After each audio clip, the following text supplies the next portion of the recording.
I'm sorry, Rohini. I'm really sorry. இப்ப 1000 தடவை sorry சொல்லுங்க. ஆனா ஒரு பொண்ணுக்கு தேவை சாரி இல்லைங்க. தாலி தாங்க. அதோட மகத்துவம், மரியாதை இதெல்லாம் உங்களுக்கு புரியாதுங்க.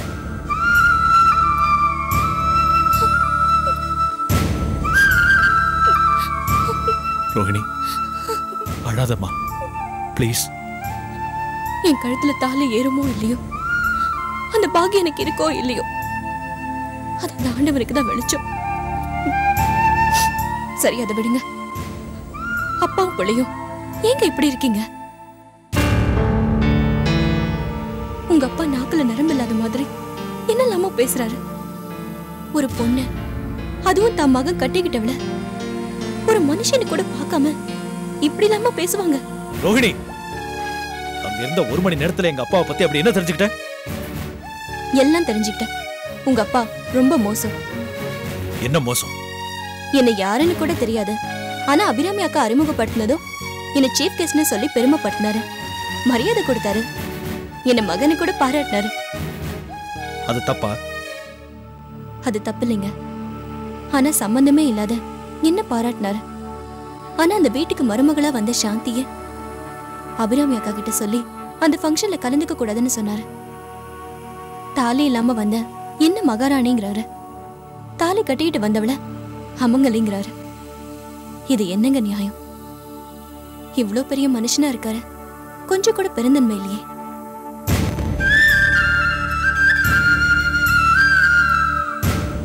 சாந்தியோட கழுத்துல தாலி கட்டின உங்க தம்பி உயிரோட இருக்கும் போதே அவங்கள விதவை மாதிரி ட்ரீட் பண்றாரு. ஒரு வயசுக்கு உண்டான பக்குவம் கொஞ்சம் கூட உங்க அப்பா கிட்ட இல்லையே. ரோஹிணி, ஊரே பாராட்டுற ஒரு நல்ல காரியத்தை உங்க தம்பி பண்ணிட்டு வந்திருக்காரு. அதுக்கு அவர் பாராட்டணும். அந்த சாந்திய நல்லபடியா பாத்துக்கணும். அதை விட்டுட்டு அப்பா குணம் அப்படிதான் இருக்கும். ஆம்பளை 2வது தாரம் கட்டிக்கும் போது பொம்பளை 2வது தாலி கட்டிக்க கூடாதா? விதவைங்க விவாகங்கிறது சமுதாயத்துல பெரியார் உண்டாக்குன புரட்சி. அதை நம்ம பாராட்டணும், பரிகாசம் பண்ணக்கூடாது. இந்த விதவை மறுமணம் தான் பெண் விடுதலையோட ஆரம்ப கட்டம். அந்த நல்ல காரியத்தை பண்ண உங்க தம்பிய நான் ரொம்ப மதிக்கிறேன். இந்த சீர்திருத்தத்தை உங்க அப்பா மதிக்கலன்னா கூட பரவாயில்ல, ஆனா அவமானப்படுத்தாம இருக்கலாம்ல. நீங்களாவது அந்த சாந்தி மேல அன்பு காட்டுங்க. அவங்க கண்ணீர் விட்டா அது நம்ம குடும்பத்துக்கே சாபங்க. நீ சொல்றத பார்த்தா நான் என்ன பண்றதுன்னே புரியல. நானும் அப்பா பேச்ச கேட்டு ரொம்ப தப்பா நடந்துக்கிட்டேன். நீ பேச பேசதான் கொஞ்சம் கொஞ்சமா மூளைக்கே உரைக்குது. இனிமே நீ சொல்றபடியே நான் கேட்கிறேன். வரேன்.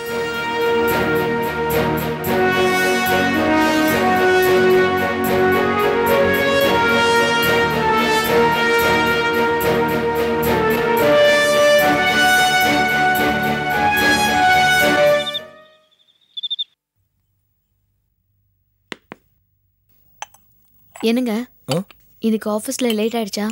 ஆமா சாந்தி, இன்னைக்கு கொஞ்சம் ஓவர் டைம் ஒர்க் பண்ணிட்டு வந்தேன், அதான் கொஞ்சம் லேட் ஆயிடுச்சு. ஆமா, வீட்டில் விசேஷம்லாம் நல்லா நடந்துச்சா?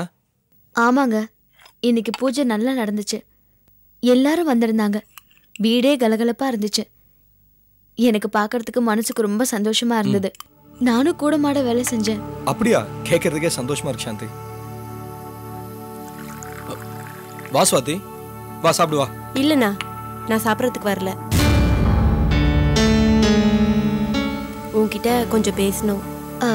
அவரே டயர்டா வந்திருக்காரு, காலையில பேசிக்கலாமே. இல்ல நீ அண்ணா சாப்பிட்டோம், நான் பேச வந்ததை பேசிடுறேன்.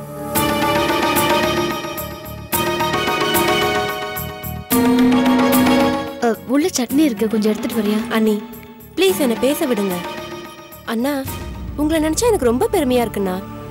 இந்த மாதிரி ஒரு அண்ணிய எங்களுக்காக கூட்டிட்டு வந்திருக்கீங்களே. இந்த மாதிரி ஒரு அண்ணி எல்லார் வீட்லயும் இருந்துட்டாங்கன்னா எவ்வளவு சந்தோஷமா இருக்கும். என்ன ஒரு சகிப்புத்தன்மை, என்ன ஒரு பெருந்தன்மை.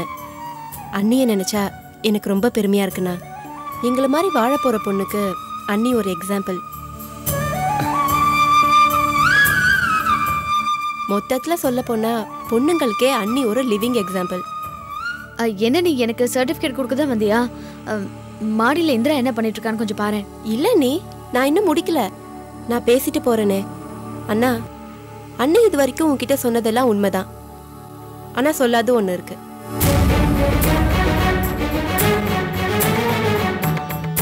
அண்ணி சந்தோஷமா பூஜையில கலந்துக்கிட்டாங்க, அது உண்மைதான். ஓடியாடி வேலையும் செஞ்சாங்க, அதுவும் உண்மைதான். ஆனா அப்பா வழக்கம் போல அண்ணி மனசை நோகடிச்சிட்டாரு. ஆனா அண்ணி ஒரு வார்த்தையாவது உன்கிட்ட சொன்னாங்களா? சொல்லலையே. அண்ணியோட குணம் எனக்கு தெரியும், அதனால தான் நான் உன்கிட்ட சொன்னேன். இப்ப நீ சாப்பிடுண்ணா, நான் வரேன் அண்ணி.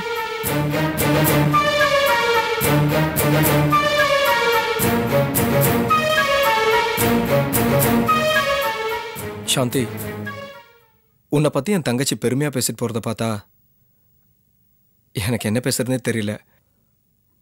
மனசுக்குள்ள 1000 கவலையை வச்சுக்கிட்டு முகத்துல அந்த அறிகுறியே இல்லாம சந்தோஷமா பரிமாறியே. You really great. என் அப்பாவை நினைச்சா எனக்கு வருத்தமா இருக்கு.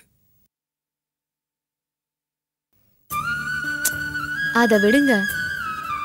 நாம இந்த வீட்டுல தங்க முடிவெடுத்தப்ப என்ன சொன்னீங்க? என்ன சபதம் எடுத்தீங்க?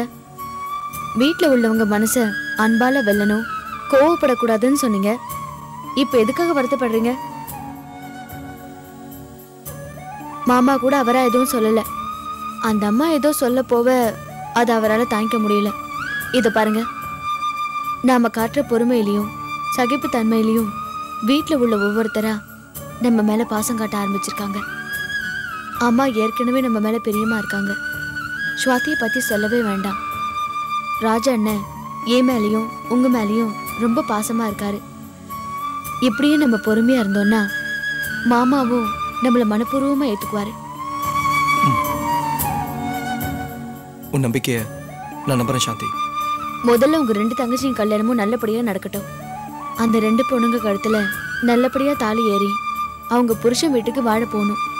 அன்னைக்கு தான் நல்ல நாள். அது வரைக்கும் நம்மள யார் என்ன சொன்னாலும் நம்ம காதலே போட்டுக்கூடாது, வருத்தப்படவும் கூடாது. அப்புறம் ஒரு முக்கியமான விஷயம் சொல்ல மறந்துட்டேன். இன்னைக்கு ஃபங்க்ஷன்ல அபிராமி அக்காவோட ஃப்ரெண்டு ரோகிணின்னு ஒருத்தவங்க வந்தாங்க.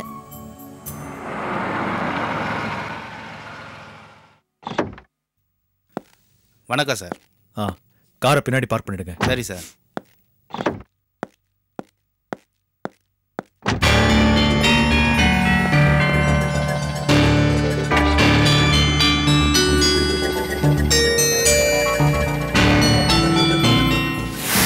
அக்கான்னு சொந்தம் கொண்டாடுறது, அவகிட்ட மாமா கர்ச்சீஃப்னு எடுத்து கொடுக்கறது, இந்த வேலைலாம் இத்தோட நிறுத்திக்கும். இல்ல என்னோட சுய ரூபத்தை காட்ட வேண்டியிருக்கும்.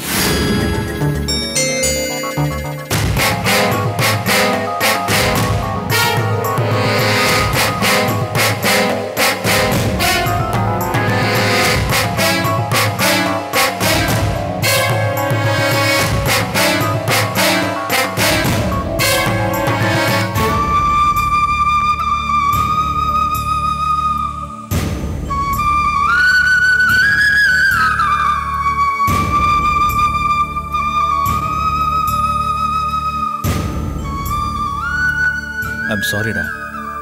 என்னண்ணே என்னதெல்லாம் என்கிட்ட போய் சாரிலாம் கேட்டுக்கிட்டு? அப்பா இன்னைக்கு சாந்தி கிட்ட நடந்த விதத்துக்கு நான் ரொம்ப வருத்தப்படுறேன்டா. டே கார்த்திக், உன்கிட்டயும் சாந்தி கிட்டயும் சாரி கேட்க தான் வந்தேன்டா. அப்பாவோட குணம் எல்லாருக்கும் தெரிஞ்சதுதான். அவரோட பேச்சு செயல் ஒவ்வொன்றையும் நான் பார்த்துக்கிட்டு தான் இருக்கேன். ஆனா என்ன செய்யறது, அவரை எதிர்த்து என்னால ஒன்றும் பண்ண முடியல. அப்பா ரொம்ப கோவக்காரர்னு என்ன நானே சமாதானப்படுத்திக்கிட்டு இருந்தேன். ஆனா இன்னைக்கு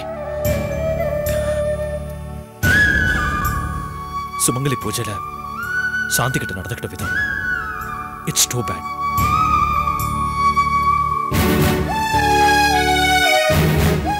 I'm sorry. I'm really sorry Shanti. ஐயோ, உன் மேல எனக்கு எப்பவுமே பாசம் உண்டுடா. என்ன பண்றது, அப்பா பிள்ளையா வளர்ந்துட்டேன், கூடவே கோழையாவும் வளர்ந்துட்டேன். என்ன நினைச்சா எனக்கே வெக்கமா இருக்குடா. அண்ணே போதுண்ணே, நீங்க என்கிட்ட இவ்வளவு பேசக்கூடாது. உங்க மேல எனக்கு எந்த கோபமும் இல்லைண்ணே, விடுங்க. அதுக்கு இல்லடா, நம்ம தங்கச்சிங்க கல்யாணம் நடக்கிறப்போ நாம 2 பேரும் பிரிஞ்சிருக்க கூடாது, ஒன்னா இருக்கணும்.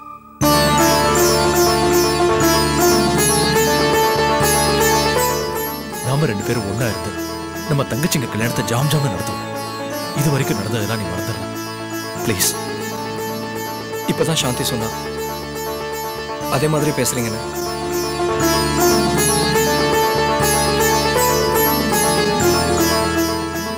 உன்கிட்ட தாமா நான் முதல்ல மன்னிப்பு கேட்கணும். எனக்காக எங்க அப்பாவை மன்னிச்சிட்டு. ஐயோ, என்ன இது பெரிய பெரிய வார்த்தையெல்லாம் பேசிக்கிட்டு? நீங்க இந்த வீட்டு மூத்த பிள்ளை, நீங்க போய். மூத்தவனா இருந்தா என்னம்மா, தப்பு யார் பண்ணாலும் தப்புதான். என்னங்க நீங்க, உங்களுக்கு எல்லா உரிமையும் இருக்கு. வேண்டாம்மா, இனிமே நமக்குள்ள திட்டு பகை எதுவும் வேண்டாம். நாம எல்லாரும் ஒத்துமையா இருப்போம். என்ன கார்த்திக்? நீங்க இவ்வளவு தூரம் உங்க தம்பியும் என்னையும் புரிஞ்சுக்கிட்டதே போதும். வரேம்மா, வரேன் கார்த்திக். வாண்ணே.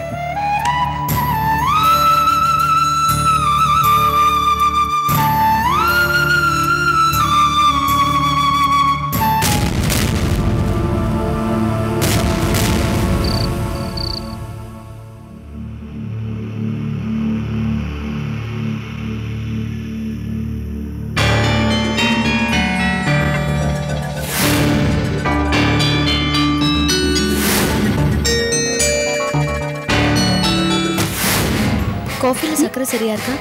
சரியா இருக்கு.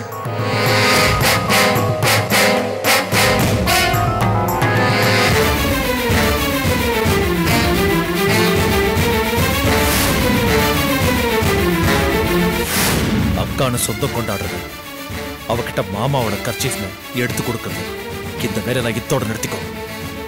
என்ன, என்னோட சுயரூபத்தை காட்ட வேண்டியிருக்கும். இனிமே திட்டு பகை எதுவும் வேண்டாமா, நம்ம எல்லாரும் ஒத்துமையா இருப்போம். என்ன கார்த்திக்? கர்ச்சீஃப் விஷயத்துல நமக்கு ஏற்பட்ட சந்தேகத்தை இப்ப கார்த்திக் கிட்ட சொல்ல வேண்டாம்.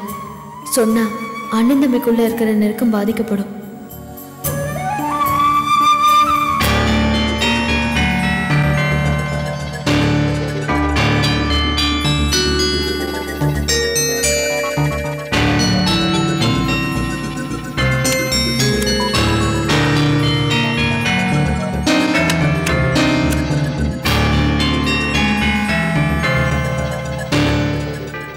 சாந்தி, என்ன ஒரு மாதிரியா இருக்க? சாந்தி,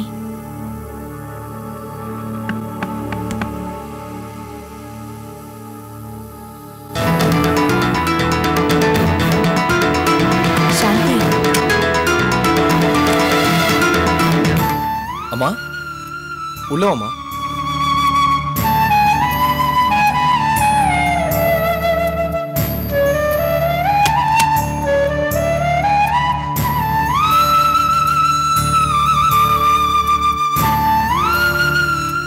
என்ன அது?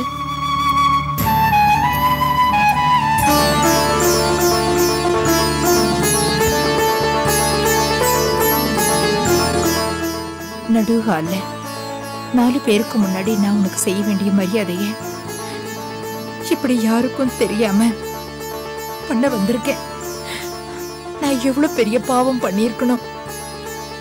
என்ன அத்தை நீங்க? நீங்க இந்த வீட்டு குலதெய்வம் மாதிரி. நீங்க அழுதா இந்த குடும்பத்துக்கு ஆகாது. மாமா மேல எந்த தப்பும் இல்ல. உங்ககிட்ட நல்ல பேர் வாங்குற மாதிரி என்னால் நடந்துக்க முடியுது. ஆனா மாமா புரிஞ்சுக்கிற மாதிரி நடக்க எனக்கு தெரியல. தப்பு என் மேலதான். எவ்வளவு பெரிய மனசுமா உனக்கு. ஆண்டவன் உன்னை போய் சோதிக்கிறானே. சோதிக்கலையே. இப்ப எனக்கு ராணி மாதிரி மரியாதை நடக்குது. காலையில நீங்க எனக்கு குங்குமம் வச்சிருந்தா 10ஓட 11 ஆயிருக்கும். இப்ப நீங்க எனக்காக இவ்வளவு தூரம் வந்திருக்கீங்க. இந்த மரியாதைக்கு ஈடாகுமா? வைங்க அத்தை, வச்சு விடுங்க.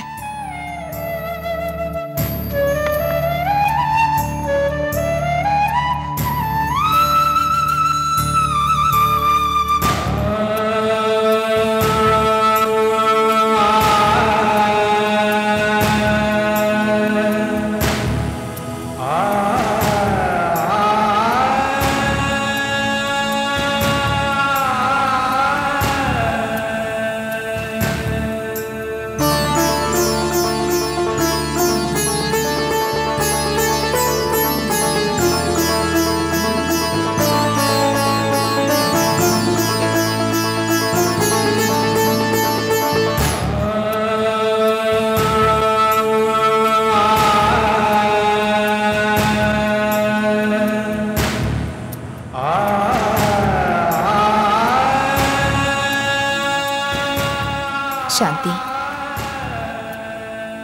தீர்க்க சுமங்கலியா நீடூழி வாழணுமா?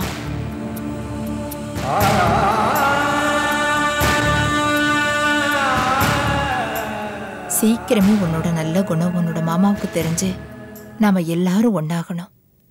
எனக்கு அந்த நம்பிக்கை இருக்கு அத்தை. சரிம்மா, நேராகுது, நான் போறேன். நீங்க தூங்குங்க. சரிங்க அத்தை.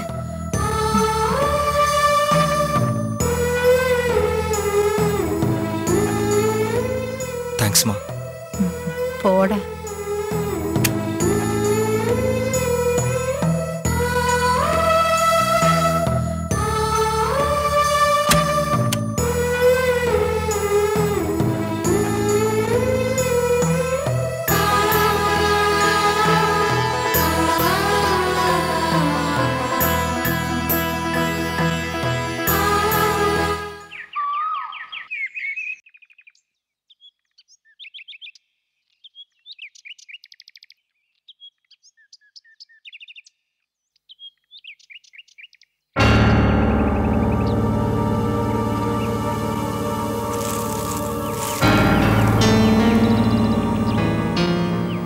பூ பறிச்சிட்டு இருக்கியா?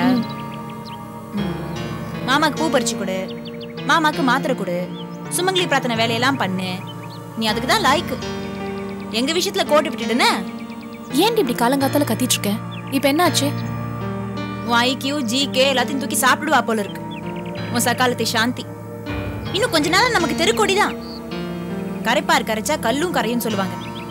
இந்த மாதிரி ஊமை கொட்ட நாட்டை இருந்துட்டு இந்த வீட்டுல இருக்கிற எல்லாரையும் வளைச்சு போட்டுட்டான். முதல்ல உன் புலம்பல கொஞ்சம் நிறுத்துறியா? சும்மா இருக்கியா? எல்லாத்துக்குமே காரணம் நீதான். முதல்ல இந்த சாந்தி இந்த வீட்டுக்குள்ள விட்டவன் நீ. அப்ப யார் ஆதரவும் கிடையாது.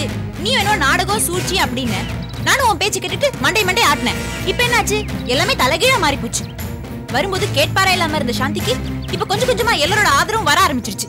இன்னும் கொஞ்ச நாள்ல அவளோட கை ஓங்க போகுது, அது மட்டும் நிச்சயம்.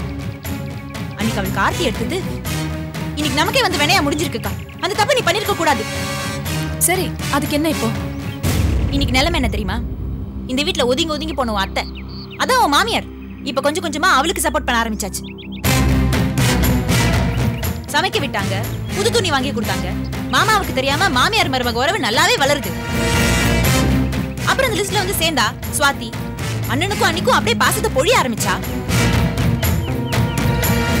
இப்ப ஃபீல் பண்ணி என்ன பிரயோஜனம்? வந்தான் அடாவடியா அந்த அர்ஜுன். சாந்தியா அவன் அக்காவா தத்தெடுத்துட்டான். ஒன்னையும் நேருக்கு நேர் அவமானப்படுத்தினான். அந்த தோட்டக்கார ராஜு இப்ப அவனும் அவங்க பக்கம் தான். உன்னை யாரும் ஒரு மனுஷியா கூட மதிக்கிறது இல்ல. உண்டா இல்லையா? அக்கா, அந்த சாந்திக்கு ஆதரவு கொஞ்சம் கொஞ்சமா கூடிக்கிட்டே வருது. உனக்கும் எதிர்ப்பு அதிகமாயிட்டே இருக்கு.